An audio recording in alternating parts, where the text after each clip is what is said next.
Hello, everyone. Welcome to the ISS seminar Flying Under the Radar, Unpacking Japan's Developmental Aid in South Asia. Today's guest speaker is Professor Punendra Jain, Visiting Senior Research Fellow at ISS and Emeritus Professor at the Department of Asian Studies, University of Adelaide, Australia. And our chairperson for today is Dr. Pushpa Sharma, Visiting Senior Research Fellow at ISS. Let's begin the session with Dr. Pushpa. Thank you, Tanuja. As Tanuja said, today's session is on Japan's foreign aid, focusing on South Asia. We know Japan is currently the third largest economy in the world. And from the late 60s, for maybe more than 40 years, it was the second largest economy.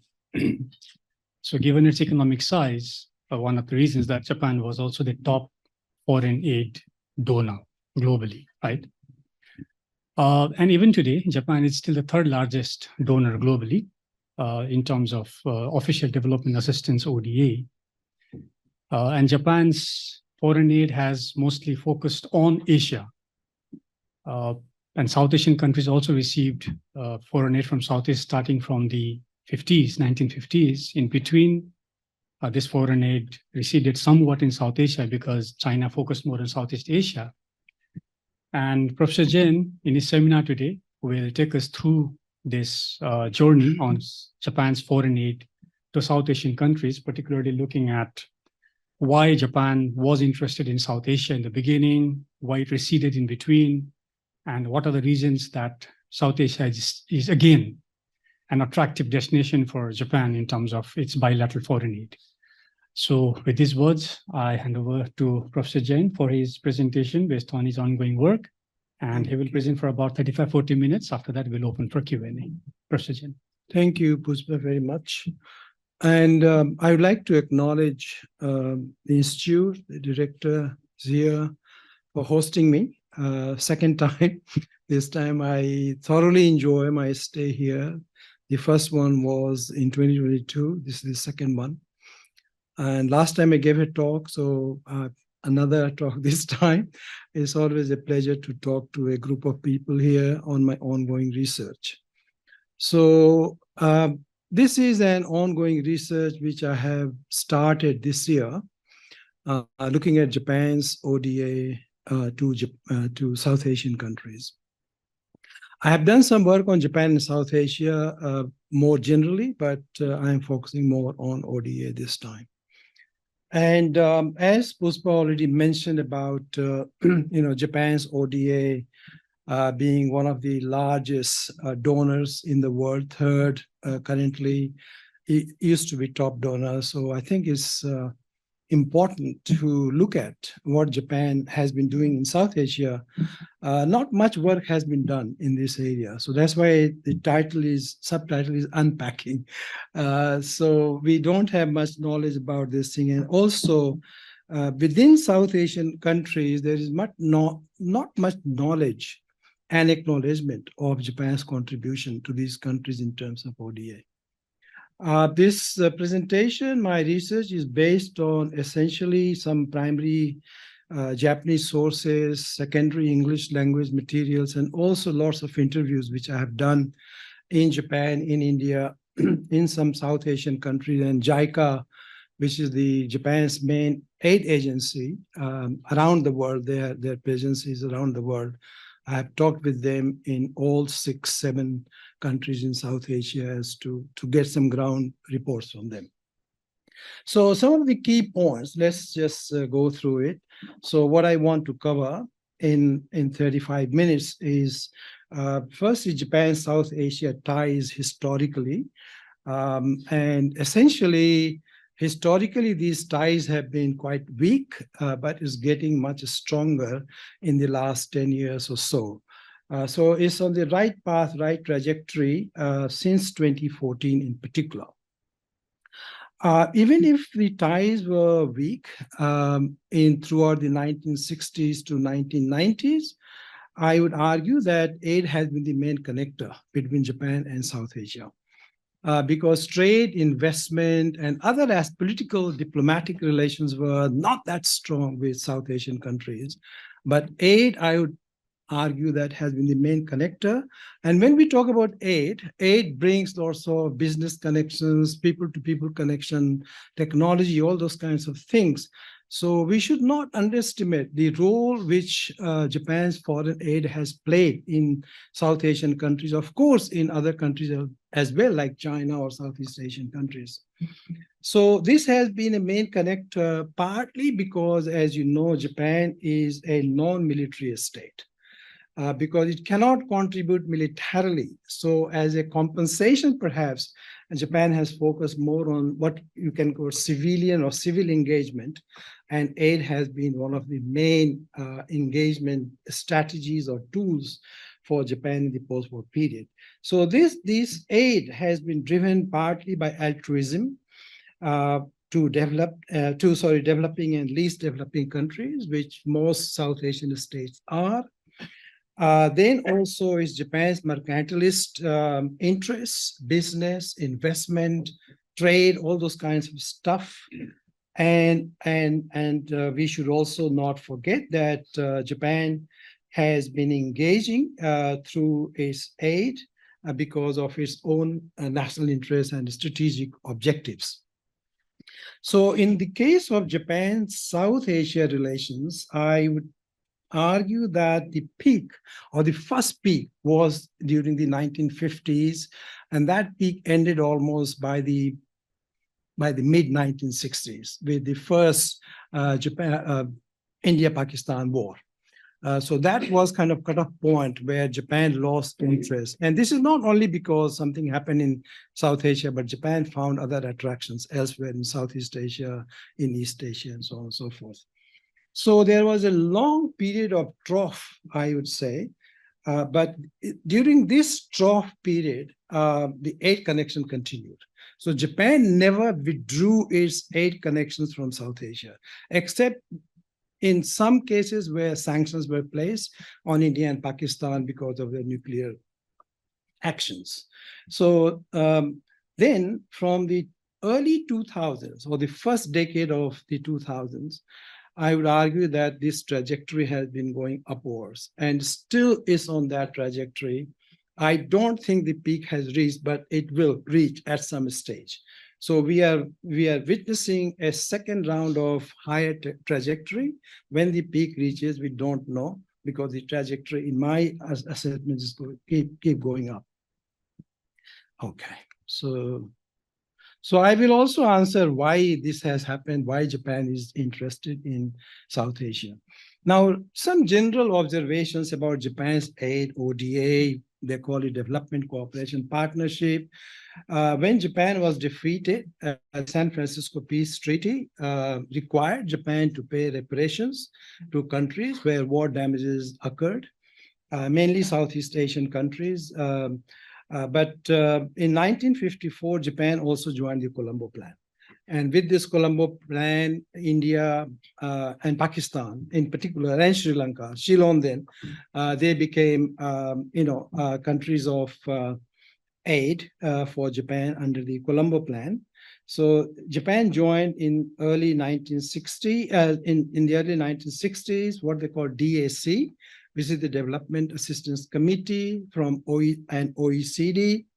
And Japan remained as the only Asian member of DAC OECD until 2010, when South Korea became OECD DAC member. So it was kind of Asian monopoly on the Western organization. And being from Asia, Japan's interest was on Asia. Japan's aid was focused on Asia. We can talk about those things, but the point is that Japan carved out its own way of giving money to Asian countries, something different from what Americans or other European countries were doing. In the 1980s, 1990s, Japan became the top donor.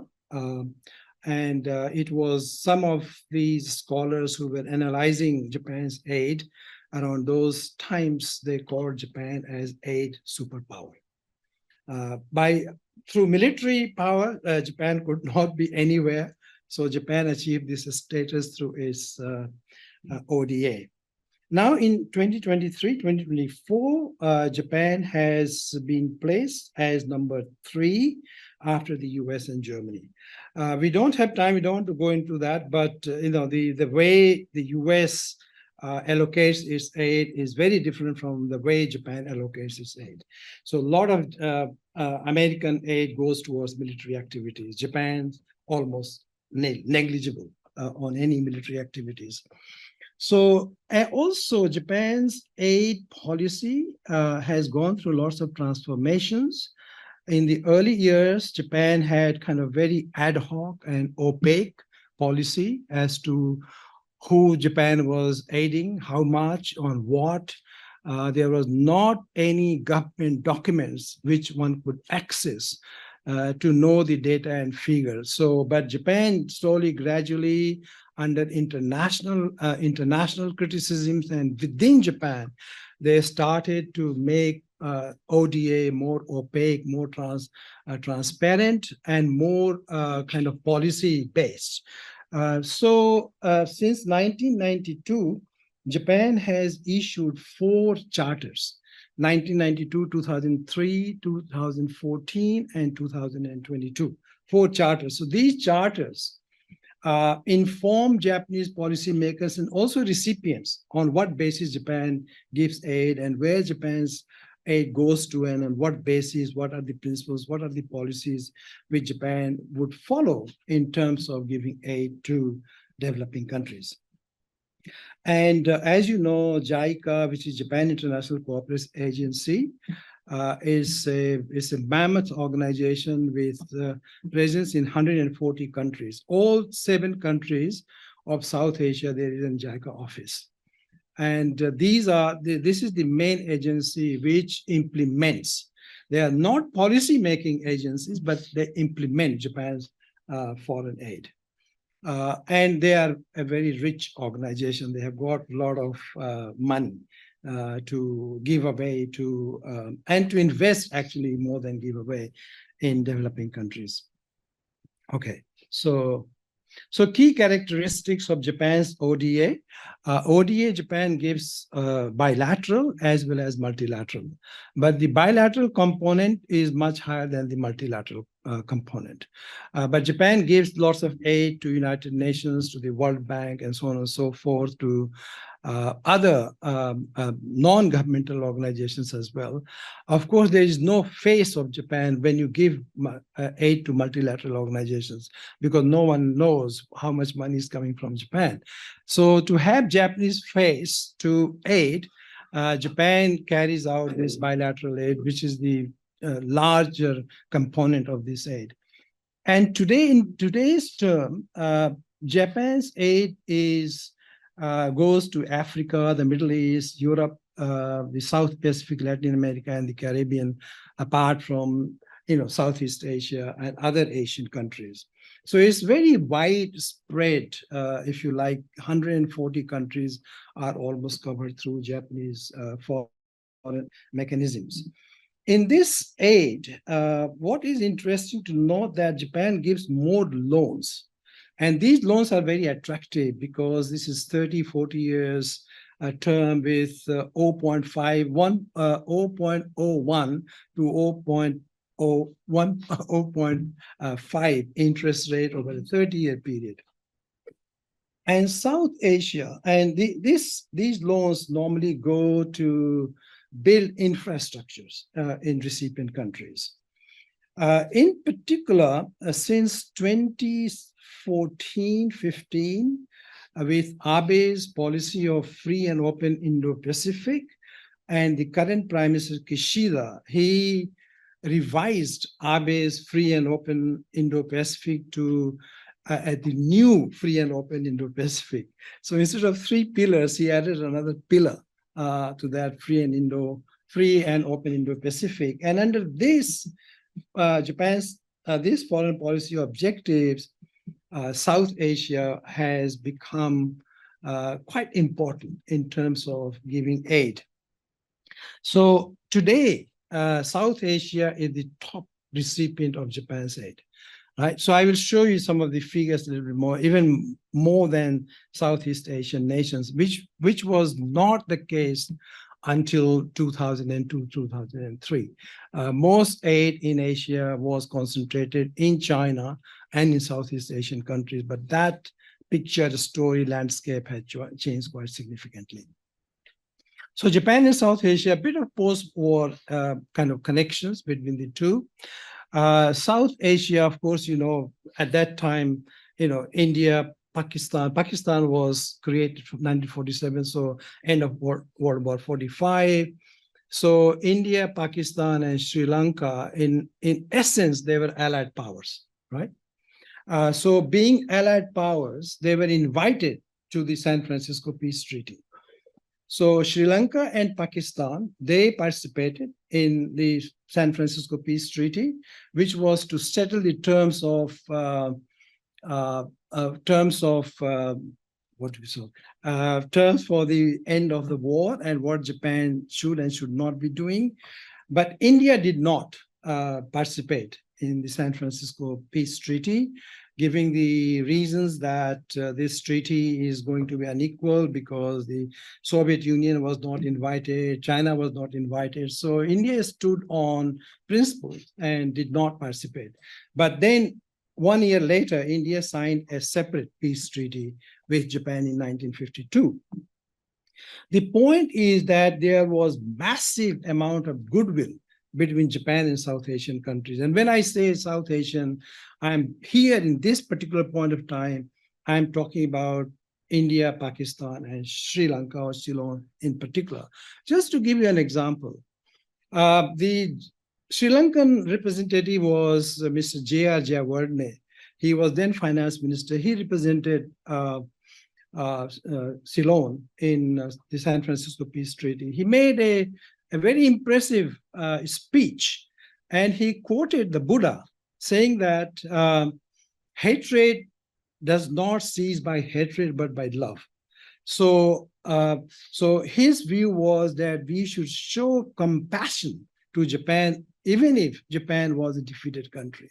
Similarly, the Pakistani representative that time, he quoted the Quran and saying peace is the best.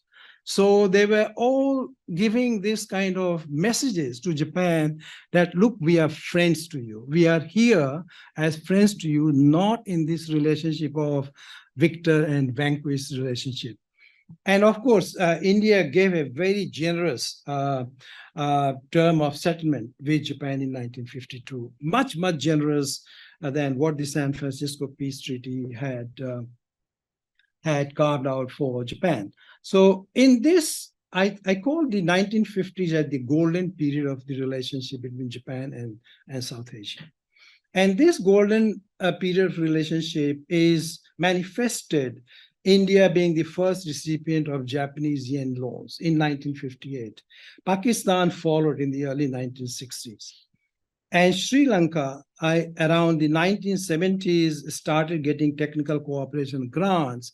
But when in 1978, when Jayawardene became Sri Lanka's prime minister, he was invited by then Prime Minister of Japan. He was greeted, the red carpet was rolled out to greet him. And then since then, after 1978, Japan gave lots of aid to Sri Lanka for industrial development and other. And as you know, Sri Lanka was a very prosperous society in the 1960s. So naturally, it became much more attractive to Japan at that time.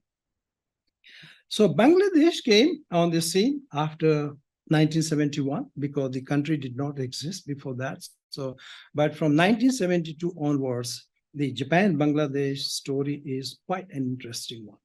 It's very interesting because there is some feeling in Japan of extreme goodwill towards, I mean, it's a bit maybe not politically right, but towards Bengali, because of Rabindranath Tagore connection, because of Subhash Chandra Bose connection, although Radha Vinod Pal who was on the one of the judges on the. So all this Bengali connection had kind of deep resonance in Japanese minds. And that we can see in 1972 with the creation of Bangladesh. Actually, Japan was very actively supporting Bangladesh during the war between Pakistan. And actually, Pakistanis were very unhappy about Japan at that time, because Japan was almost explicitly was in favor of Bangladesh. So Sri Lanka, Bangladesh, Nepal, Bhutan, and the Maldives are a little bit late arrivals on Japan's aid scenario. Nevertheless, very important. I will talk about them a little bit in this presentation later. So this 1960s, 1990s, as I said, long, low-key ties between Japan and South Asia. And as I said in the beginning, aid as a main connector. It became low-key, this became low-key relationship because of Southeast Asia, where Japan started to focus much more. So improvements in ties with Southeast Asian countries, what Japanese call it the Trinity model, that you give aid, and from aid, trade follows, investment follows. So you build infrastructure in developing countries, then the Japanese business will go there, invest, then trade starts. So we can see this Trinity model in operation in Southeast Asian countries, and also in the case of China, very clearly, even Taiwan to a certain degree. But we will come to that point later. This Trinity model has not worked very effectively in the case of South Asia. So South Asia kind of receded in the background, not only because Northeast Asia, Southeast Asia became important, but as I said, as you know, 1965 India, 1962 India-China war, 1965 India-Pakistan war, and then ethnic conflicts in South Asian countries. Japan took a step back from South Asia, so to say, because they just could not understand what was going on in that part of the world. But this aid connection continued. So this the late 1990s, as you know, is kind of nadir of India, Japan, Pakistan relationship with the nuclear testing. And so this was the lowest point, I would think, on Japan, Pakistan relationship. But this winter or this cold relationship did not last very long. And come the 2000s, things began to shape in a very different way. So 1970s, 1990s, just this low thing, aid to all South Asian countries continued. India and Pakistan were the two main recipients of Japan's loan projects, even during those periods, but they were inconsistent and fluctuating, depending upon what the economy was doing in India, what the economy was doing in Pakistan. So depending upon particular political, economic, circumstances, year by year, Japan assessed and gave or did not give any large aid to India. But Bangladesh, from 1972 onwards, they started giving a lot of humanitarian aid to Bangladesh, and also social development for education, for women, children, hospital, all those kinds of things. Lots of aid money were injected into Bangladesh. We can argue how effectively they were utilized, but that's a separate issue. But in this period, Japan also gave aid to Pakistan due to the Cold War political scenario. Pakistan, along with many other countries like Turkey, became a frontline state in the US foreign policy objective. So being Japan, US being a close ally and also a security partner, Japan came under immense pressure to give aid to Pakistan. I'm referring to the 1979, the Soviet intervention in Afghanistan. So Pakistan became a frontline state. Japan injected a whole lot of money. And a similar thing I will talk about 2001 in the wake of the terrorist attacks in the US. Japan came under pressure to give aid to Pakistan to deal with the terrorist issue across the border in Afghanistan. So Japan's aid connections continued, except in 1965, Japan stopped aid to India and Pakistan because they wanted them to sort out things before Japan could again give aid. But that was temporary. Then in 1998, sanctions on both India and Pakistan by Japan. The 1974 nuclear test in India was kind of, Japan complained about it, a kind of very, weak slap on the wrist, nothing more than that. But it became a huge issue that time. So revival of political diplomatic connections in the first and second decades of the 2000s. Now, it started with year 2000 when Prime Minister Yoshiro Mori, he went to India following Bill Clinton's visit to India. Then he also at that time Bangladesh, Pakistan, and Nepal. As a matter of fact, he is the only prime minister who ever visited Nepal. And I know the story why he visited Nepal. I can share with you later. He wasn't willing to go to Nepal, but I know some inside stories. Anyway, 2005, Prime Minister Koizumi, he went to India and Pakistan. The pattern until 2005, from 1948, was that any time a Japanese prime minister visits the subcontinent, the prime minister will go to both India and Pakistan, not to one. So India tried its best to get the prime minister just to India, but Japanese prime ministers kept refusing. But this pattern was broken by Abe in 2007. So Abe refused to go to Pakistan. He went to India, and India alone at that time, 2007. And of course, his famous speech, mingling of the two seas, right? So that was the starting point of the idea of Indo-Pacific, that is the Indian Ocean and the Pacific Ocean should not be considered as two separate oceans, but part of the same maritime zone. So Abe also went to Sri Lanka and Bangladesh in 2014. Strengthen the relationship between Japan, Bangladesh, Japan, Sri Lanka. And you can understand why. If you look at the location of Bangladesh, Sri Lanka, they become very important for maritime management, maritime security. So Abe could understand the importance of Bangladesh and Sri Lanka in that context. But one could argue that Japan's focus went away from Pakistan quite significantly after 9/11 in particular. And 2005, as I said, was the last time a Japanese prime minister went to Pakistan. I'm running out of time, another 10 minutes.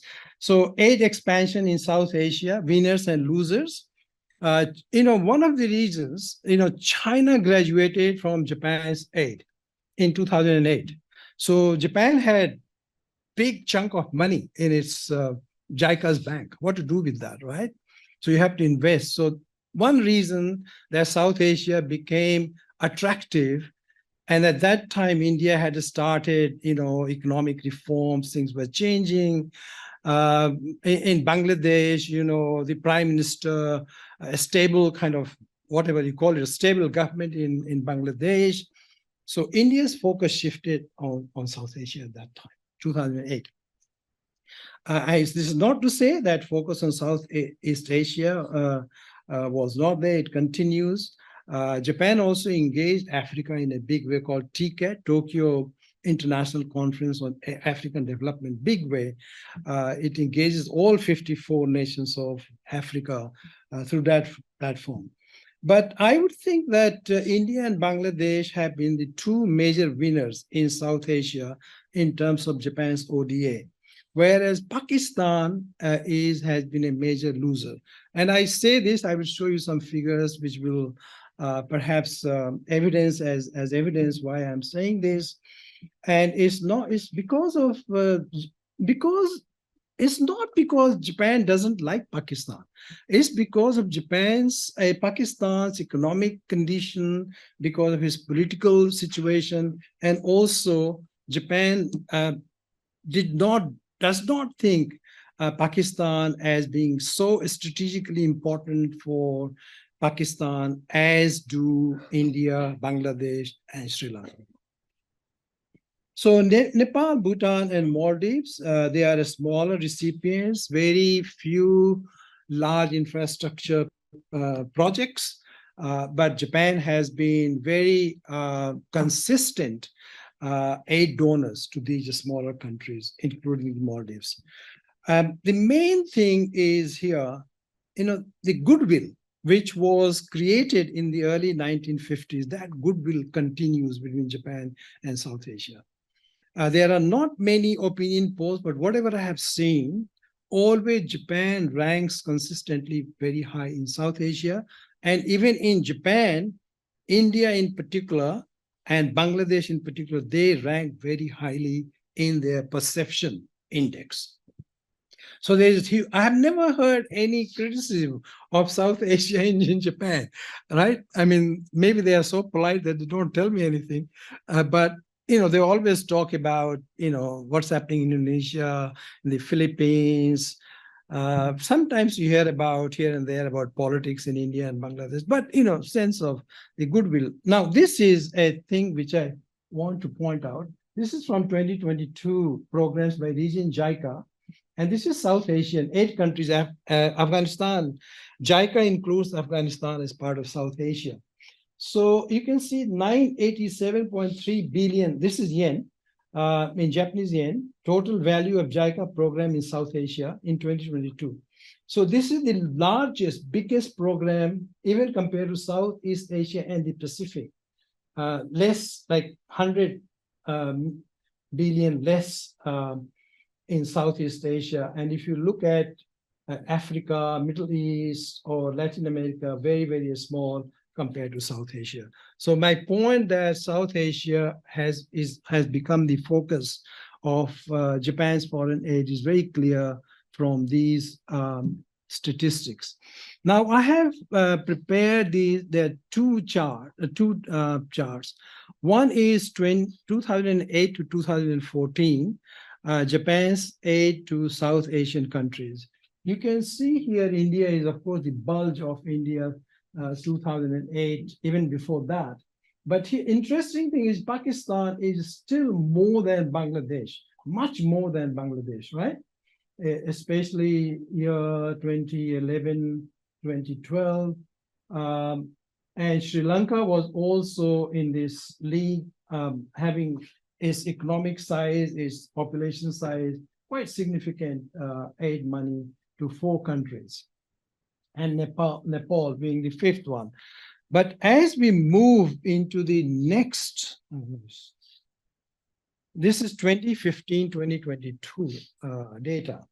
So you can see this bulge here in Bangladesh, and India continues, but look at Pakistan, look at Sri Lanka. Nepal still maintains. So it's not very difficult to explain why this has happened with Pakistan, why this has happened with Sri Lanka, and why this has happened with Nepal to a certain extent. So Japan's bulk of aid money now goes to India and to Bangladesh. And within South Asia, again, you can see India, Bangladesh, 350,000, 780 million yen. After that is 21,000 to Nepal. So big gap between second and third. And then rest is very, very small. This is also 2022 figures from JICA.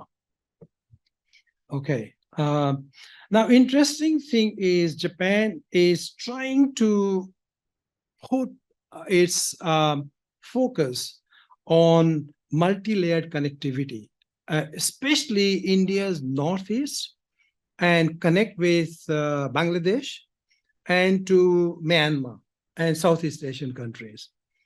That is a plan which is at the heart of Japan's ODA policy towards South Asia, to connect South Asia with Southeast Asia. But my interview suggests that these things are not happening. The ground reality is that there are always tensions between not tensions, but India and Japan. Sometimes India doesn't want to do things with Japan. They want to go separately. But this is what Japan wants to do in particular. But here, I want to emphasize this is the northeastern region of India. This is called Big B Initiative, which is the Bay of Bengal industrial growth, under which Japan is building lots of infrastructure in Bangladesh. And the highlight, I will explain, the Matabari Deep Water Port. This is the first and largest deep sea port, because in Chittagong, the port is river-based port. This is the only, and Japan is fully funding this under this Big B project. So flagship projects in India, you all know Delhi Metro. I have talked to hundreds of people on stations in Delhi Metro, asking them, do you know who has funded them? Recently they say Modi ji has funded. But before that, India has funded that. So there's absolutely no knowledge about, this since late 1990s, Delhi Metro. And now Japan is actually funding 7 more metro lines, not lines, but metro projects in India. Delhi-Mumbai Industrial Corridor. Then, of course, the crown jewel project, as they call it, is the bullet train. Japan has never given this much of money to one single project in its whole ODA life cycle to any one country, which is $12 billion. And the cost is rising, escalating. The Japanese cannot withdraw from that. It's halfway through, so they want to see it. Modi ji wanted that to be completed in 2024 before the election. The Japanese said, no way, we cannot do it. This is not a passenger train we are building here. This is Japan. So anyway, so this is on track now, according to, 2027, 2028. You might be able to ride on the bullet train in India. In Bangladesh, Big B, Bay of Bengal Industrial Growth Belt Program, Japan has constructed more than 100 bridges in Bangladesh. Sri Lanka everything was going well, but all of a sudden in 2019, the Rajapaksa government canceled what they call light train project of $2 billion, which actually disappointed Japan in a big way. Recently, the Japanese foreign minister was there in Sri Lanka, and the new government, the new president, Ranil Wickremesinghe, he went to Japan and he apologized to the prime minister and said, we want this back. Of course, the Japanese are not going to invest second time in this particular project. Sri Lanka, Pakistan, and Nepal, in particular in Sri Lanka and Pakistan, there are debt issues. Both Pakistan and Sri Lanka owe billions of dollars to Japan. So they are not going to put any money into new projects in these two countries. And Nepal, the debt situation is okay, but it's the question of absorption. What can Nepal absorb? And they don't think that Nepal, there are 2 big projects in Nepal, one on a big highway and building some tunnels there, but they're not going to put big money in Nepal at this stage. Okay, very quickly, why Japan has been focusing on South Asia. As we know, all these countries have been developing countries. The other day, there was a presentation from Pakistan. The presenter kept saying that Pakistan is a developing country, but we know all South Asian countries are developing, and some are, of course, categorized as LDCs, least developed countries, right? Both Bangladesh and Nepal, they're going to graduate from this status in 2026. That has got different implications, but let's not go into that.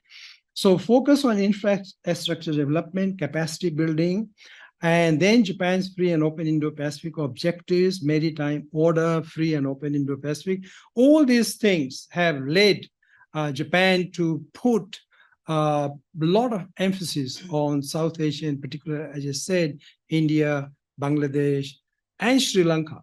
The Japanese are optimistic that Sri Lanka will become better one day, so they want to engage Sri Lanka because of their strategic reasons. And not to mention, of course, two other factors. One is economic conditions, markets. I just said Japan's ODA is also driven by its mercantilist objective and strategic objectives, and the China factor looms in the background, right? That's the Japanese do not talk about this, but there's at the back of their head, that's a big factor. Okay, what's road ahead? India and Bangladesh are at the top, as we know. Nepal and Sri Lanka may receive more aid, according to my interviews, which I have conducted. They are looking very carefully at Sri Lanka and Nepal. Pakistan is totally uncertain. They owe more than $3 billion in debt to Japan, largest debt. Sri Lanka, the largest debt to Japan at the moment. So Pakistan is totally uncertain. And now road ahead is also challenging because Japan's ODA policy, there have been several studies. Now they are talking about the directional change in Japan's ODA policy. They have been doing the same thing for the last 30 years, 40 years.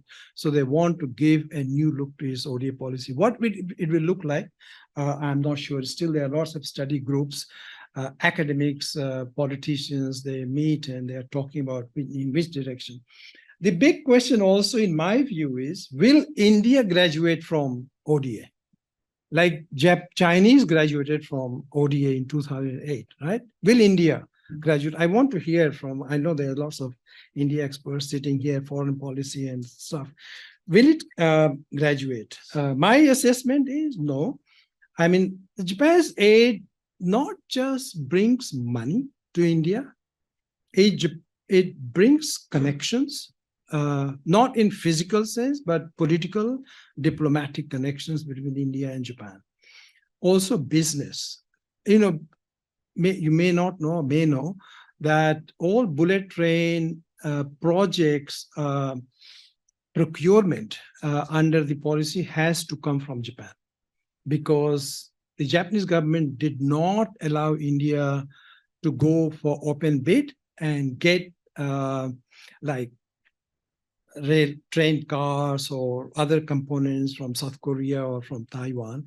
So that gives business an opportunity to operate in India. And of course, technology, like Japanese bullet train technology is still at the top, right?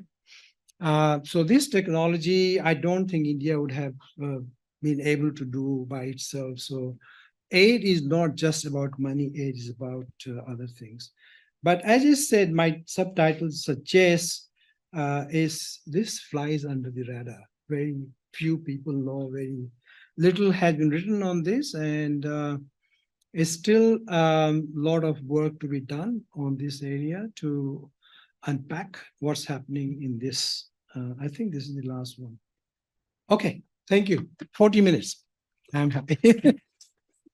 Thank you very much for your patience. Yeah. Thank you, Professor Jain. We're right on time and very significant, very insightful presentation. I hope there are some questions. To begin with, I think, yeah, the question on India, whether India will graduate, is a very important one. And I think we have thrown it to the audience. Perhaps there will be some comment on that from the audience itself. I was thinking also in terms of, India's objective of becoming a third largest economy, surpassing Japan. So, of course, in per capita terms, India will still be way behind, but surpassing a country in overall GDP and still being a recipient, I don't know how good that looks and whether that would also be a reason for graduation later. But that we leave it for perhaps a discussion. Mm-hmm. Before I open the floor for a question, let me just take, please, the first question from my That's hand. the privilege of taking my privilege of sharing the session here. Yeah. So one interesting aspect that I found is the significant decline in the aid to Pakistan after 2014. Now the debt issue is one with both Pakistan and Sri Lanka, as you said, already piled up debts, so Japan is not willing to. But what was the main reason that the aid declined significantly from 2014 onwards? Yeah. And the other one is the China factor that you said in the background. I think that perhaps is an important factor, especially after the Indo-Pacific Economic Framework. The idea has come up, and I'll be visiting India, but not to China, breaking that whole, the tradition. After that, and the close relation that perhaps Pakistan has with China now with CPEC and all might be a factor. How much of the China factor might be important in terms of the strategic relation Japan is seeing with Bangladesh? Because Bangladesh also has a very strong relationship with China in terms of receiving aid and taking forward many of the development projects. How much of that will have an impact in terms of Japan's aid to Bangladesh? I mean, you have, as you said, that CPEC, which started after Xi Jinping came in power, 2012, 2013. That has been one of the factors. But political instability in Pakistan, its economy not performing very well, and then with Japan's launching this free and open Indo-Pacific. In this free and open Indo-Pacific, the maritime aspect, from that perspective, I think Pakistan was not considered that critical as India or Bangladesh or Sri Lanka were. On the question which you have raised about Bangladesh and Pakistan, both part of the BRI, how Japan assesses Bangladesh in a much different light compared to Pakistan. This is an interesting question. And I think that Bangladesh has been able to manage a kind of balance between India, Japan, and China. So they have made it very clear, in my understanding, that look, they don't favor one or others. So they will keep getting aid from China. They will keep getting aid from Japan. They will keep getting aid from whatever, assistance from India as well. So in Japan's perspective, this is acceptable to Japan, as my interviews suggested. So they don't mind China's presence as long as Bangladesh does not fall in the same trap which Pakistan or Sri Lanka fell. That is debt crisis, debt issues. So that is the factor that Bangladesh is playing in such a way that it is maintaining its repayment, maintaining its economy, and maintaining good relationship with Japan. If you look at Sheikh Hasina, she has been visiting Japan almost every 3 years. Convincing the Japanese policymaker that, look, this is what we are doing, and Japanese are quite happy to, invest in Bangladesh. And as I said, Bangladesh is also a door which opens into Southeast Asia through Myanmar, so this connectivity aspects, which is one of the pillars of the free and open Indo-Pacific connectivity. So in that connection, I think Bangladesh becomes much more attractive, significantly much more attractive than Pakistan. So there are a combination of factors which have made Pakistan significantly less attractive, Bangladesh significantly more attractive. Thank you. No worries. Now, perhaps we open the floor for questions. I think Parth had a hand raised earlier. So, Parth. Thank you so much, Professor Chair. Really found the session extremely insightful. I had a question regarding the road ahead. Shall I go back to that? Yeah, so in 2022 or 23, Japan released a new national security strategy. As part of that, it started offering OSA, or official security assistance. I think at this moment, they have already only done this with one country, which is Philippines. But I wanted to understand, how do you think that will play out when we're looking at it in the context of aid to South Asia? Very good. I didn't bring that in my presentation, but I'm glad you raised that question. OSA is not just one country. They gave to 4 countries, and Bangladesh was one of them in the first tranche, which they dispersed in 2023. So Bangladesh, along with Philippines and Malaysia and Fiji, I think these are the 4 countries, and the next will happen this year, 2024. So OSA is a very different tool compared to ODA. ODA is about infrastructure, civilian, non-military, specifically non-military, because if you read all the ODA charters, it emphasizes non-military. But Japan in the past, in the name of a strategic aid, they did give some money to coast guards of the Philippines or in Bangladesh. And in some cases, so the coast guards are considered in Japan, they are not part of the military, not part of the SDF, run by the Ministry of Transport. So this is kind of civilian organization. So giving aid to Coast Guard for what they call capacity building, surveillance, they call it to maintain peace and security, not to military. But OSA is a completely different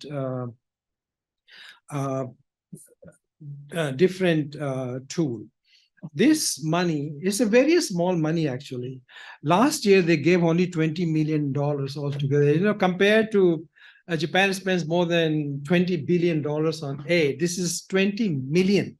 But this is very symbolic.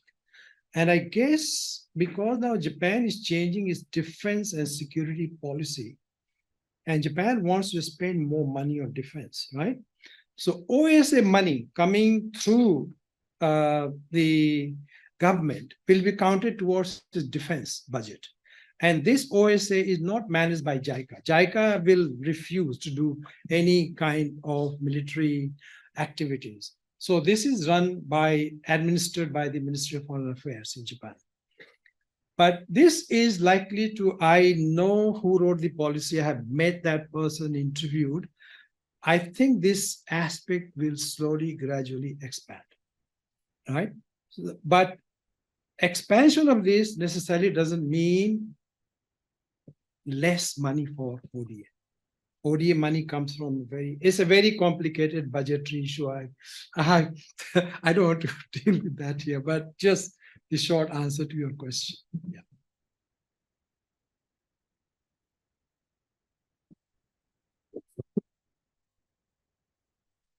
Yeah, and a quick question regarding the perceptions of corruption in South Asia and how it's perceived in Japan and how it's linked to the kind of aid they give. And tied to that, I know questions of democracy or the quality of democracy does not really play much of a factor in these things. But is there any debate on, say, the authoritarian or majoritarian turn in some of the countries in South Asia, as well as the erosion of institutions, democratic institutions? Is there any thinking on that in Japan? Okay, thanks, Roger. Very good. On the perception of corruption, the Japanese are very careful because they have very strict rules as to how aid money is distributed, where does it go.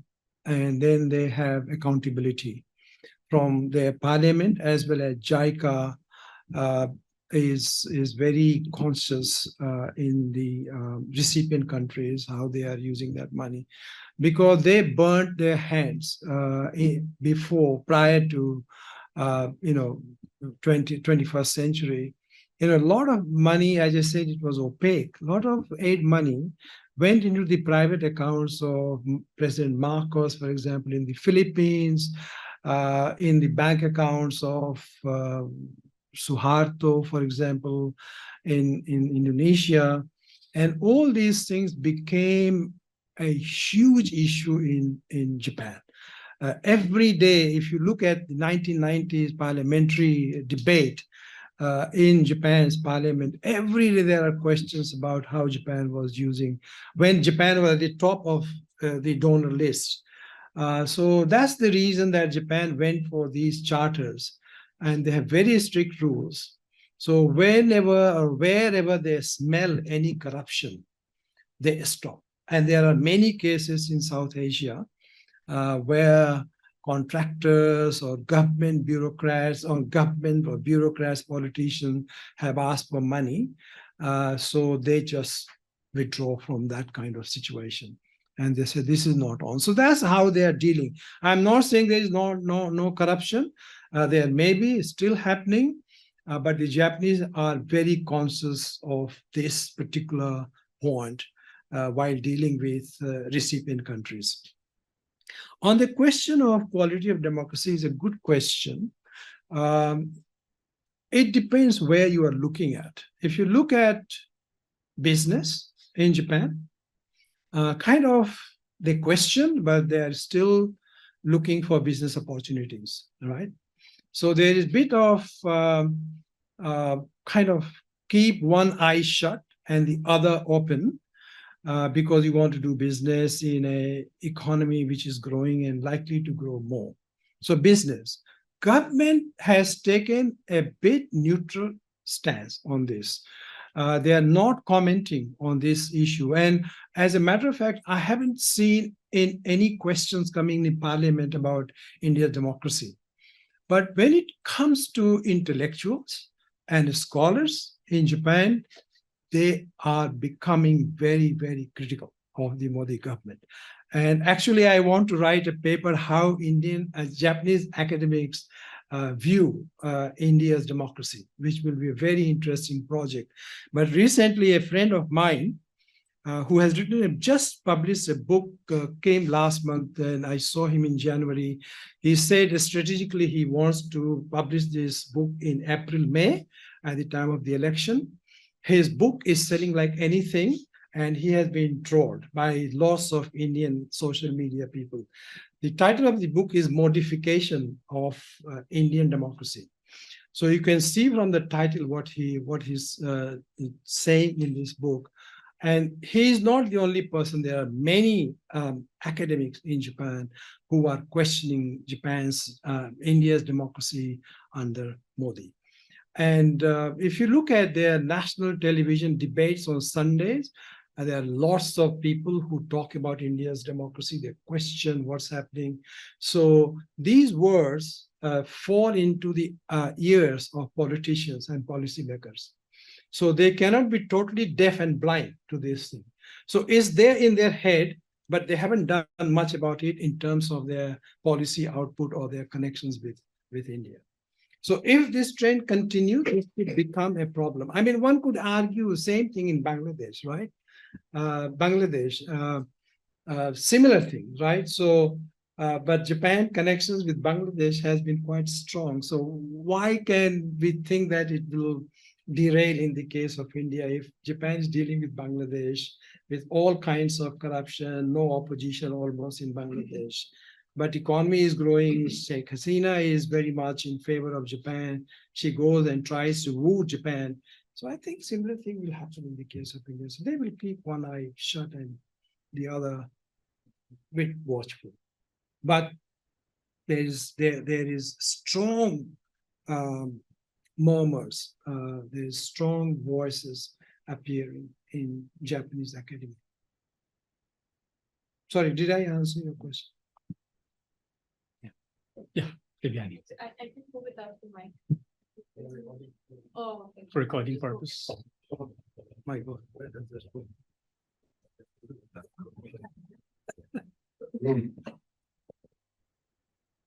I think it's secret, so confidential. Yeah.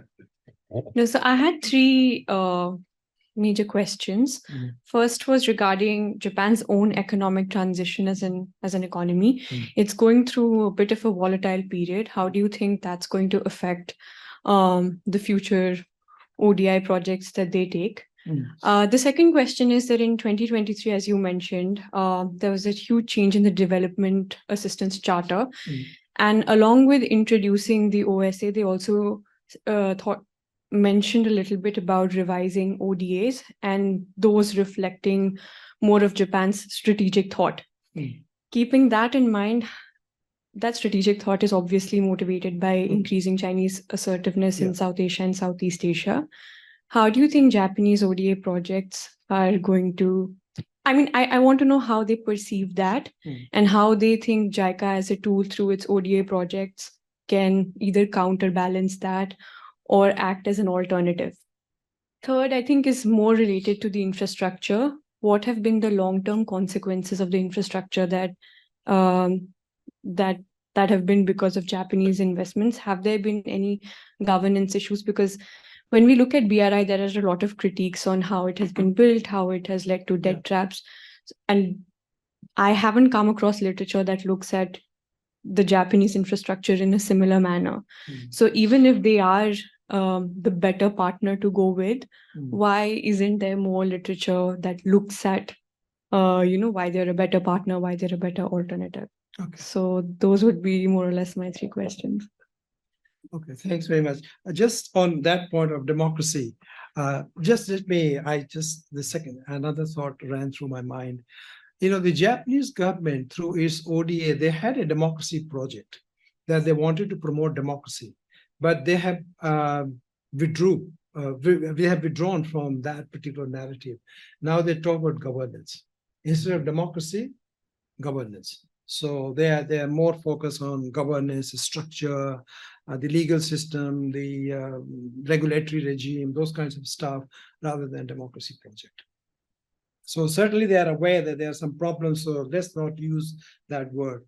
Now, coming to your 3 questions, one is Japan's economy. Certainly, it's not doing well. It's growing less than 0.5% or maximum 1%. Depends which quarter, which year you talk about.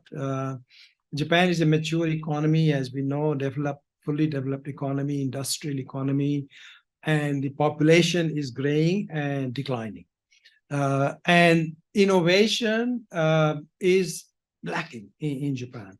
So they're still kind of sitting on their laurels.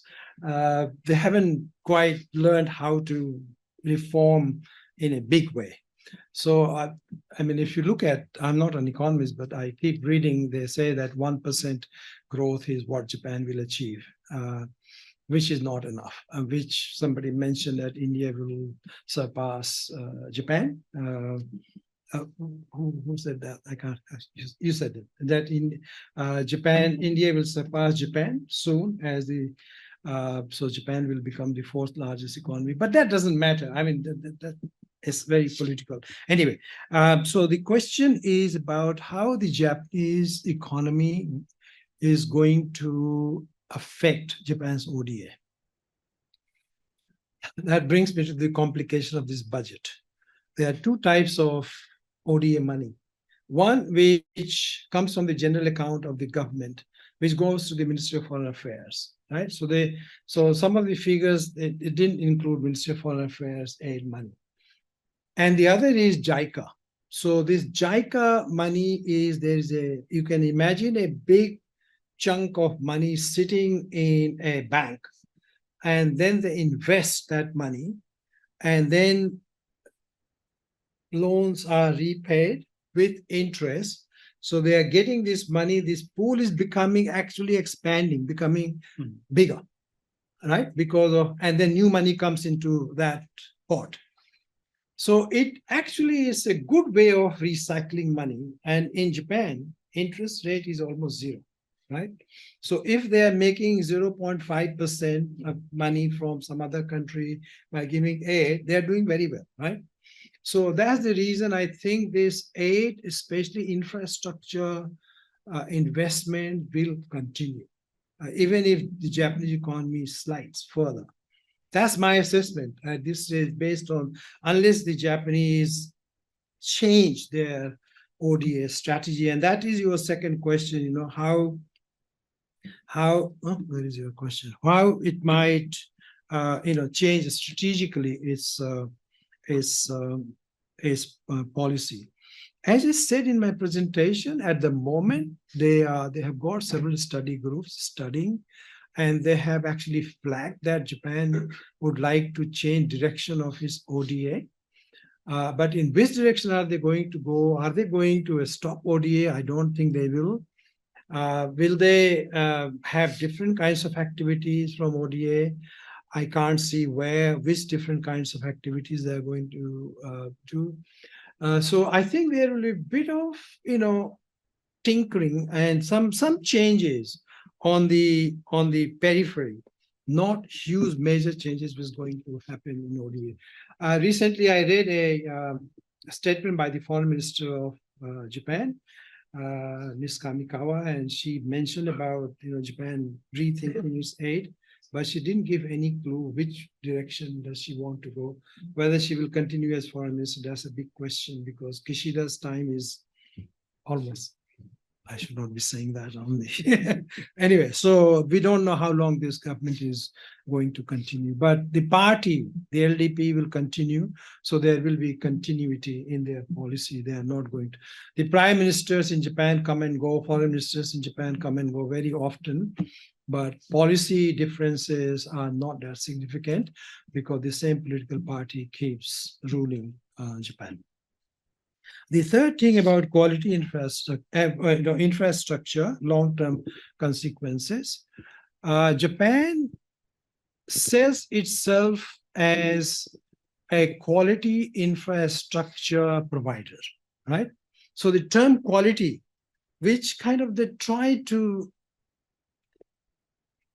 contrast that with Chinese aid, right? So quality, in other words, they don't fund anything only because of friendship or to gain some strategic advantage. So they want to assess projects, project by project, and how viable it is. It's a very difficult and complex process which goes through any project. Like they have environmental issues, they have debt repayment issues, they have capacity, economic situation of the country, political, all these risk factors, as they call, they take into account before making this decision. And they tout themselves or call themselves as quality infrastructure because they have gone through this system process so rigorously that they think that is unlikely that this project will fail in any case. So the key word is quality infrastructure projects. Yeah, like the bullet train project in India is part of that quality infrastructure project.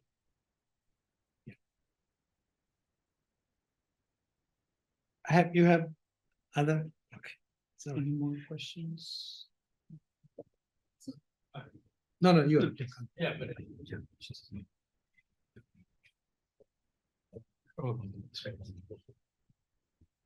yeah, my question is more about domestic politics in Japan and whether there's a debate on the importance of ODA in the first place. I mean, they may, for the ordinary person in the street, there's the issue of infrastructure within Japan, the stagnation of the economy, and there may be a view that this is just money flowing out at a time when Japan has its own difficulties to countries that on various issues may have questionable kinds of politics of their own. And so I wonder, what's the quality of public support for ODA, not just to South Asia, but in general? Yeah. And the second is a bit relates to India. I mean, if you had to do a thought experiment, under what conditions would Japan move away from supporting India so heavily? I mean, in the 60s, part of the problem also was that they didn't like India's economic system. It was too socialist. India wasn't coming on board a more free trade kind of system. There was too much planning and all of that in India. So the Japanese didn't take to it. And part of the alienation of Japan from India was from that time on economic grounds. But again, I mean, in India now, there's something like a kind of more protectionist feel, partly under Atmanirbhar, but rising tariffs, over the last couple of years. So then there's the democracy issue. you seem to suggest that at least at the level of intellectuals, there's a growing kind of questioning of India. On basic international order issues, India is much closer to China on the reform of international institutions, on the West's human rights and democracy discourse, on things like Ukraine, Russia, and even the suspicion of the West on that the West is becoming more protectionist at a time when India wants access to markets and so on. So there's a whole bunch of issues on which India's on climate change. India is probably closer to China as well. So the whole bunch of global on the internet, the kind of stand that China and India take, which is that all agreements on the internet and so on are really the business of sovereign states. The Americans want non-government organizations, businesses, and so on to frame the rules, but on cyber issues, but India and China and Russia don't. So the whole set of on intervention, India comes closer to China, opposing the Western stand. I mean, on almost every global public goods issue, India is closer to China and not in sync with the West at all. So, there's from that even strategic perspective, it's not very clear that Japan will always indulge India. When Modi made the speech at Shangri-La in 2018, calling for an inclusive, free and open Indo-Pacific, it didn't go down well in Tokyo. So there are quite a lot of friction points actually potentially out there. I'm just wondering what your reaction is. One, on the domestic politics of ODA, and a kind of a thought experiment on whether there's a range of issues, in fact, under the surface where there are differences with India, and they may strengthen, not weaken. Thank you. On the domestic politics aspect, as you said, in the 1960s, 70s, aid money was flowing through leaders' bank account and pockets in Southeast Asia. So Japan, there are constantly questions being asked in Japan, especially if you look at the public in Japan. Always there are questions. So JICA maintains its offices in all prefectures in Japan. And their main purpose is, of course, there are training centers, but their main purpose is to engage the local people as to what JICA is, why JICA has spent so much money, Japanese money. As you said, when Japan's economy is shrinking, population is aging, they need more money to spend on themselves. So JICA has been constantly giving this, talks and presenting the case why Japan needs to give money to developing countries. Essentially, they talk about technical cooperation, grants for climate change, for environment, for education, medical, women, all those kinds of things. So they have to explain to the public. It's not just that there's no question and Japan has got a free hand to do whatever they want to do. So the domestic politics of it is quite strong, and the Japanese government has been kind of responding to those questions. So there is I haven't seen any resistance or opposition to Japan giving aid. So there's no big resistance or opposition. Used to be in the 1990s when Japan was doing all kinds of environmental damages. The Narmada project, for example, in India stopped. Arun 3 project, hydro project in Nepal is stopped. But Japan does not take up those kinds of infrastructure projects anymore. So they are very careful, cautious what they're doing and how to explain to the public. Because after all, this is taxpayers' money, right? So on the question of what you call thought experiment, which is quite interesting, and you raised Ukraine, for example, or RCEP, for example, India withdrew at the last minute, the Japanese were very unhappy about this. I think the overriding argument would be the China factor. They cannot have a adversarial relationship with China and also adversarial relationship with India. So I think the Japanese are very careful that India is a kind of balancer. So whether India's Ukraine-Russia war, whether it's RCEP, democratic institutions. Quite tepid in the Indo-Pacific also. Sorry? India is quite tepid in the Indo-Pacific. Yeah. I mean, all these things, of course, one could have a narrative why Japan is still interested in India, despite, right? But I think the China factor is important. The other factor is, of course, the Japanese business people think that this is the last frontier in Asia for them, right? So the whole subcontinent, especially Japan, India, and Bangladesh. So this Trinity model, they want to actually come out from South Asia as well, that aid will lead to investment and trade. And they still say that, well, all these things are happening in India, but still, like, India is democracy. Right? So that democracy label is still quite strong, and it becomes a point where they can relate to India much better than on that issue rather than China. Sorry, it's a bit short and question, but we can have a chat on that. But, yeah. Thank you, Professor. I think we have run out of time, but I think Saad had a question, quick one maybe? You can ask later. No, Okay. no, you can. Yeah, if you want to ask now, like we can, spend two more minutes. I have one. Oh, sure. I wanted to ask, could you elaborate on why the Trinity model didn't pan out the way Japan expected? Did not pan out? Yeah. In South Asia? Yeah.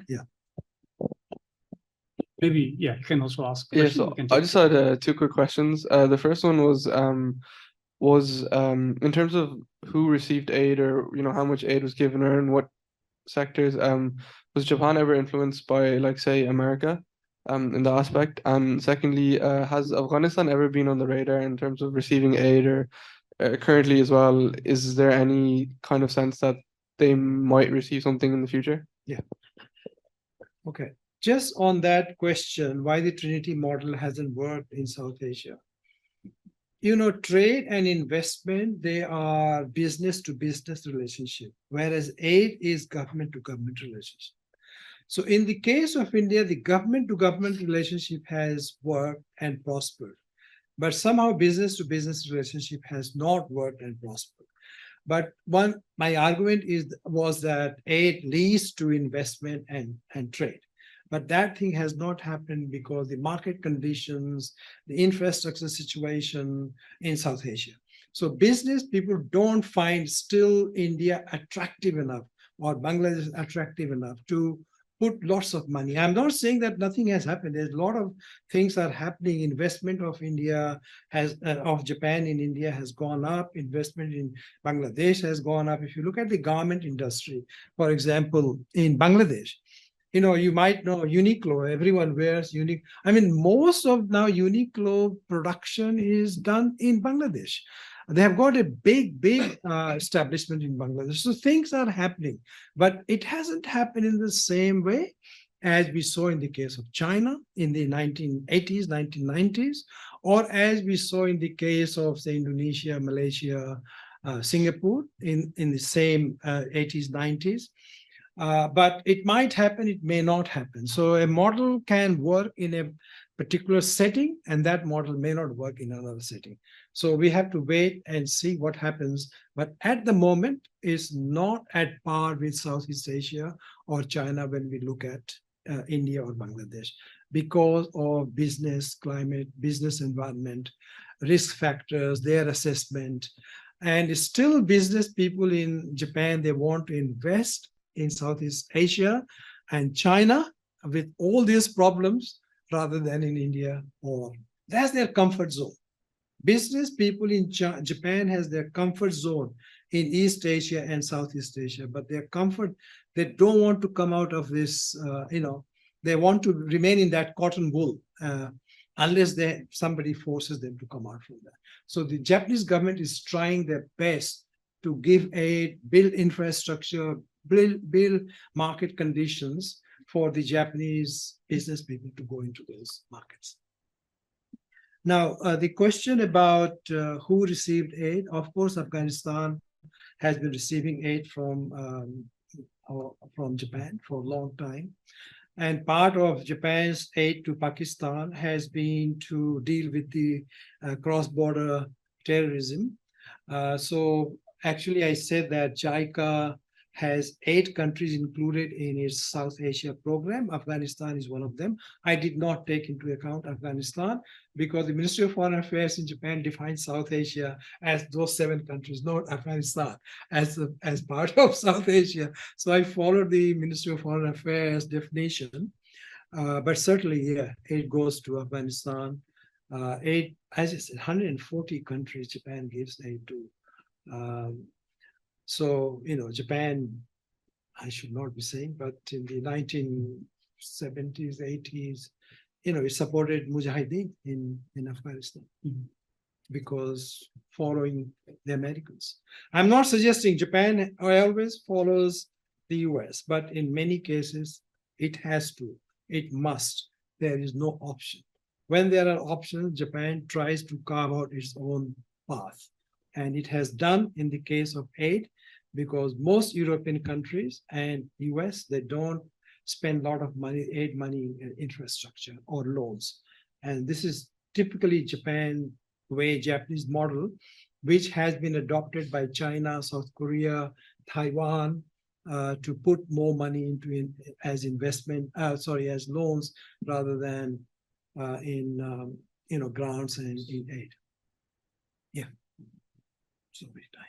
Thank you, Professor Jain. We have run out of time, actually exceeded by 5 minutes, but I think it was very interesting, insightful session, a very good presentation, very good discussion. So thank you once again, and thanks to all the audience for a very engaging session.